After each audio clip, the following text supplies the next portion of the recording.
না রে, আজকে আমি স্কুলে যাব না। স্কুলে গেলে আমার গেমের মাইনাস হয়ে যাবে। আজকে তুই স্কুলে একাই যা। কি বললি তুই? গেম খেলার জন্য স্কুলে যাবি না? এই ছেলেটা কত সুন্দরভাবে তোকে স্কুল যাওয়ার জন্য ডাকতে এসেছে, আর তুই স্কুলে যাবি না? তাড়াতাড়ি স্কুলে যা বলছি, না হলে কিন্তু গেমের বদলে তোর মাইনাস করে দেব। না, আজকে আমি স্কুলে যাব না। আজকে আমার পেটে খুব ব্যথা করছে। আমি কাল থেকে স্কুলে যাব। হ্যাঁ আমি জানি তো, তোকে স্কুল যাওয়ার কথা বললেই তোর পেটে ব্যথা পায়ে ব্যথা শুরু হয়ে যায়। দেখি মোবাইলটা আমাকে দে। এই মোবাইলের জন্য পড়াশোনা সব নষ্ট হয়ে গেল। তাড়াতাড়ি স্কুলের পোশাক পরে স্কুলে যা।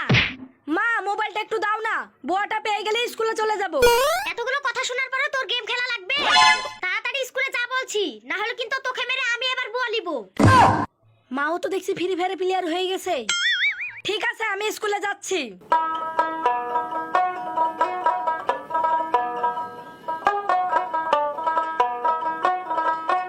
একাঞ্চন চ।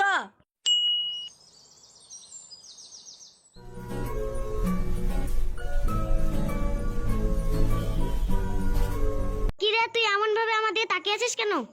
আজকে তোকে দেখতে হেভি লাগছে, সেজন্য তোর দিকে তাকিয়ে আছি। আমার দিকে তাকিয়ে কোনো লাভ নাই। আমি যখন স্কুলে আসি তখন তোর করতে ভালো ভালো ছেলে আমার পেছন পেছন আসে। আরে, ওরা তো কুকুর, সেজন্যই তো তোর পেছন পেছন আসে।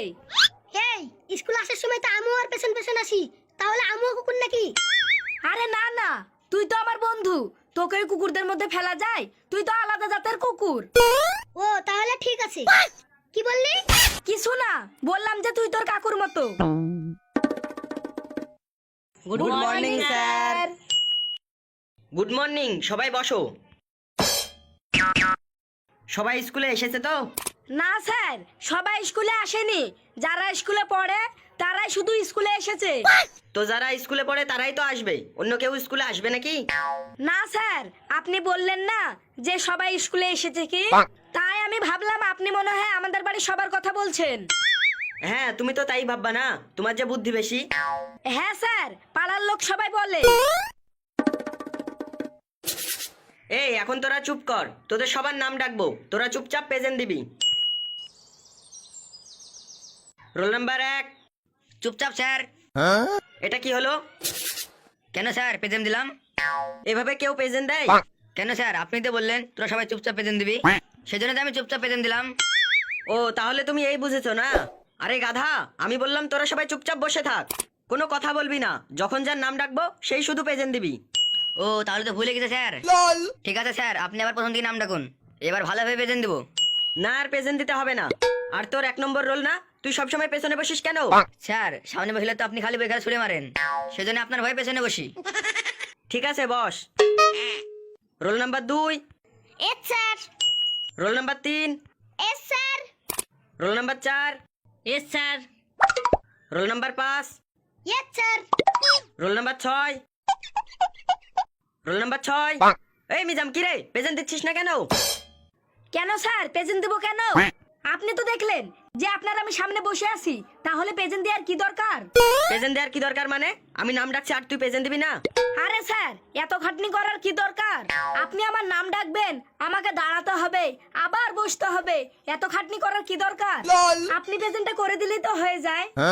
ঠিক আছে ঠিক আছে, তোকে আর অত কষ্ট করে উঠতে হবে না, আমি প্রেজেন্ট দিয়ে দিচ্ছি। তোরা সবাই বই বের কর। তো তোদেরকে কি পড়া দিয়েছিলাম? কেন স্যার, আপনি ভুলে গিয়েছেন নাকি কি পড়া দিয়েছেন? আরে আমি ভুলে যাব কেন, আমি তো তোদেরকে চেক করে দেখছি যে তোদের মনে আছে নাকি। শালা সত্যি সত্যি তো ভুলে গেছি যে কি পড়া দিয়েছিলাম। আজকে তোদেরকে বইয়ের পড়া পড়াবো না, বুঝলি? আজকে তোদেরকে কিছু সাধারণ প্রশ্ন করব, দেখি তোদের কার কেমন বুদ্ধি। যে পারবি সে হাত তুলবি। আচ্ছা তোরা বলতো যে জলের আরেক নাম কি? মিজাম বল। স্যার, জলের আরেক নাম হলো জি বাংলা। জলের আরেক নাম জি বাংলা? কিভাবে? কেন স্যার, আপনি শুনেননি জীবন মানে জি বাংলা? তাহলে জলের নাম জি বাংলা হচ্ছে না? তাই না? খুব ভালো প্রশ্নের উত্তর দিয়েছো, বসো বসো। আচ্ছা বলো তো, এমন কোন জিনিস আছে একই জিনিস একই রং কিন্তু নাম আলাদা আলাদা? ঠিক আছে তুই বল। স্যার, মানুষের চুল একই জিনিস একই রং, মাথায় থাকলে চুল, তার নিচে ভুরু, তার একটু নিচে আসলে গোপ, তার একটু নিচে আসলে দাড়ি, তার একটু নিচে আসলে রোম, তার একটু নিচে আসলে থাক থাক বাবা, আর নিচে নামিস না। যত দূর নেমেছিস ওই অনেক, আর নিচে নামলে সব বের হয়ে যাবে। কেন স্যার আর একটু নিচে নামতে দিলেন না কেন? আর একটু নিচে নামতে দিলেই তো প্রশ্নের উত্তর পেয়ে যেতাম। তুই দেখছি প্রশ্নের উত্তর শোনার জন্য খুব ছটফট করছিস। এই তুই দাঁড়া, তোকে প্রশ্ন করছি, তুই সেই প্রশ্নের উত্তর দে। ধর তুই রাস্তা দিয়ে হেঁটে যাচ্ছিস, সেই সময় তুই রাস্তায় 50,000 টাকা পড়ে পেলি, তখন তুই কি করবি? আরে স্যার কি বলছেন? আমি যদি 50,000 টাকা পড়ে পাই তাহলে সাথে সাথে আমার বন্ধুদেরকে পাঠিয়ে দিয়ে দিব। আর ফ্রি ফায়ার খেলার জন্য মোবাইলে রিচার্জ করব, সিনেমা দেখবো, আর প্রেমিকাকে একটা মোবাইল কিনে দেবো। এই তুই এতদিন স্কুলে এসে এইসব শিখেছিস? না স্যার, এগুলো আমি স্কুলে শিখিনি, এগুলো আমার বন্ধুদের কাছ থেকে শিখেছি। হ্যাঁ, সেই জন্যই তো এমন হয়েছে।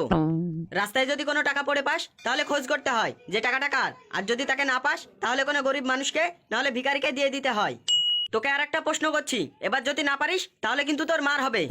ধর তুই স্কুল থেকে বাড়ি যাচ্ছিস। স্যার আপনি তো খালি আমাকে ধর ধরে বলছেন, কিন্তু আপনি তো আমাকে কিছু ধরতে দিচ্ছেন না, তাহলে আমি কি করে ধরবো? আরে মূর্খ, আমি তোকে কিছু ধরতে বলছি না, আমি যে কথাগুলো বলছি সে কথাগুলো তুই মনে মনে ভাব। ও এই ধরার কথা বলছেন না, ঠিক আছে বলেন। ধর তুই স্কুল থেকে বাড়ি যাচ্ছিস, আর সেই সময় রাস্তায় কিছু মানুষ আমাকে ধরে মারছে, তখন তুই কি করবি? সে সময় আমি আবার কি করব? ওদের সাথে সাথে আমিও আপনাকে মারতে লাগবো? আপনি আমাদেরকে কত মেরেছেন, আর এত সুন্দর সুযোগ পেয়ে আমি হাতছাড়া করে দেবো? কি তোর এত বড় সাহস, তুই তোর মাস্টারকে মারবি? তোকে স্কুলে এইসব শেখানো হয়? তোদেরকে কিছু বলি না বলে খুব সাহস হয়ে গেছে না? বল, এইসব চিন্তা ভাবনা আর কোনোদিন মাথায় নিয়ে আসবি? আপনি আমাকে মারলেন, থামেন, এখনই আমার আব্বাকে ডেকে আনছি। যা তোর আব্বাকে খালুকে যাকে ডেকে আনবি আন, একটা পড়া ধরলে পারে না আর শয়তানির বেলায় পাকা। এই তোরা সবাই এই প্রশ্নের উত্তরটা খাতায় লিখ।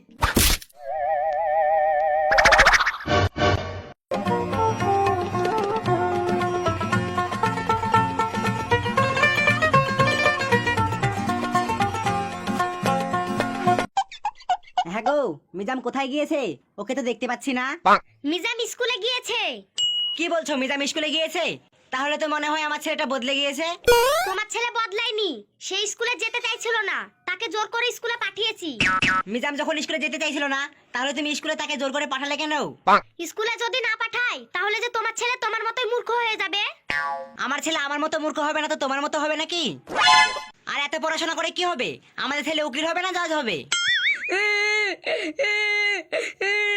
কিরে মিজাম, তুই কাঁদছিস কেন? আব্বা আমি পড়া পারিনি, সেজন্য আমাদের স্কুলের মাস্টার আমাকে মারলো। কি, ও শালার মাস্টার এত বড় সাহস, ও আমার ছেলেকে মেরেছে? এই তুই আমার সাথে তোর স্কুলে চ, তোর মাস্টারকে আমি দেখছি। এই তুমি বাড়িতে বসো, আমি আসছি।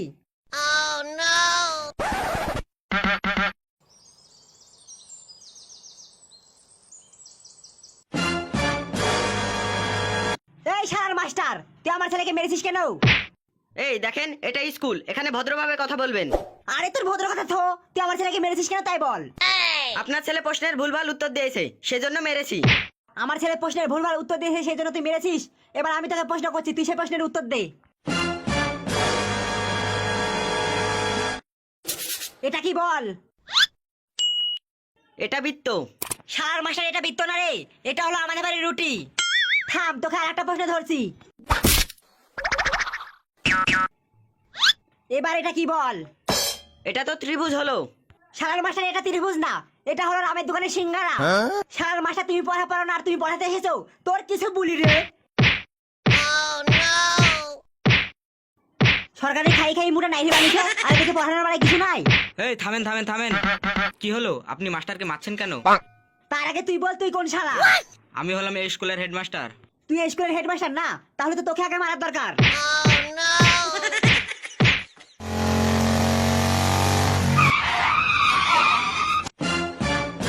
এই থামো থামো থামো থামো। কি ব্যাপার, তুমি এদেরকে মারছো কেন? স্যার, এই শালার মাস্টার আমার ছেলেকে পড়ানো পারার জন্য মেরেছে, সেজন্য মারছি। এই মাস্টার তোমার ছেলেকে মেরেছে, সেই জন্য তুমি তাদেরকে মারছো? হ্যাঁ। আচ্ছা ভাই, তুমি কতদূর পড়াশোনা করেছো? আমি স্কুলে পড়াশোনা করিনি। বলছি তোমার ছেলেটাকে স্কুলে পাঠাও কেন? আমার ছেলেটা পড়াশোনা করে ভালো মানুষ হবে সেই জন্য। তাহলে তুমি যে তোমার ছেলের সামনে মাস্টারকে মারছো, তাহলে তোমার ছেলে বড় হয়ে কি শিখবে? সেও তো বড় হয়ে তোমার মতো ভুলভাল কাজ করবে, তখন দেখবে তোমার ছেলে তোমার জন্য একদিন বড় ক্ষতি করে বসে থাকবে। ছেলে মেয়েরা শুধু স্কুলে পড়ে ভালো মানুষ হয় না, তাদের পরিবারের মানুষ যেমন হবে তাদেরকে রেখে তারাও ঠিক তেমনই হবে। মাস্টার হলো গুরুজন, তাদের কাজ হলো ছাত্রছাত্রীদেরকে সঠিক শিক্ষা দেওয়া। তার জন্য মাস্টার ছাত্রছাত্রীদেরকে একটা মারতেও পারে, কিন্তু আপনারা যদি এভাবে মাস্টারকে মারতে আসেন তাহলে তো আমাদের শিক্ষা সমাজ নষ্ট হয়ে যাবে। আজ আপনি মাস্টারকে মারছেন, কাল স্কুলের ছাত্ররাও মাস্টারকে মারতে যাবে। হ্যাঁ স্যার, আপনি ঠিকই বলেছেন। আমরা তো কোনোদিন স্কুলে পড়িনি, সেই জন্য আমরা মাস্টারের মর্মও বুঝিনি। ছেলের মায়া করে মাস্টারকে মারতে চলে এসেছি। স্যার, আপনি আমাকে ক্ষমা করে দেন, আমি অনেক বড় ভুল করে ফেলেছি। আরে ক্ষমা চাইছেন কেন? আপনি যে আপনার ভুলটা বুঝতে পেরেছেন এটাই বড়। স্যার আমাকেও ক্ষমা করে দিন, আমি আপনার সাথে অনেক খারাপ ব্যবহার করেছি। আজ থেকে আমি আর কোনোদিন খারাপ ব্যবহার করব না। আরে তোরা হলে আমাদের ছাত্র, তোরা যদি আমাদের সাথে মজা না করিস তাহলে কে করবে? চ ক্লাসে চ। আমরা এই ভিডিওটি শেষে একজন পুলিশকে দেখতে পেলাম। এই পুলিশটিকে দেখানোর মূল কারণ হলো, যখন কেউ ঝামেলা বা মারামারি করে তখন পুলিশ এসে দুই পক্ষের মানুষকেই থানায় নিয়ে গিয়ে তাদের নামে কেস করে দেয়। সেই কেসের জন্য অনেক মানুষেরই জীবন নষ্ট হয়ে যায়। তাই পুলিশ স্যারদেরকে বলবো, আপনারা না বুঝে শুনে কারোর নামে কেস করে দিবেন না, কারণ একটি কেসের দাগের জন্য অনেক মানুষেরই ভবিষ্যৎ নষ্ট হয়ে যায়। যারা ঝামেলা করবে তাদেরকে পারলে এই ভিডিওটির মতন বুঝিয়ে সমাধান করবেন। আর যেসব ছাত্রছাত্রীরা স্কুলে পড়ো তাদেরকে বলি, তোমরা যেন মাস্টারের উপরে কোনো কারণে রাগ করে বাড়ির গার্জেন বা তোমরা যেন মাস্টারকে মারতে যেও না, কারণ পিতামাতার পরে যদি কোনো শিক্ষাগুরু থাকে সেটা হলো শিক্ষক। আর আমাদের কথাবার্তায় যদি কোনো ভুল হয়ে থাকে তাহলে আপনারা আমাদেরকে ছোট ভেবে ক্ষমা করে দিবেন।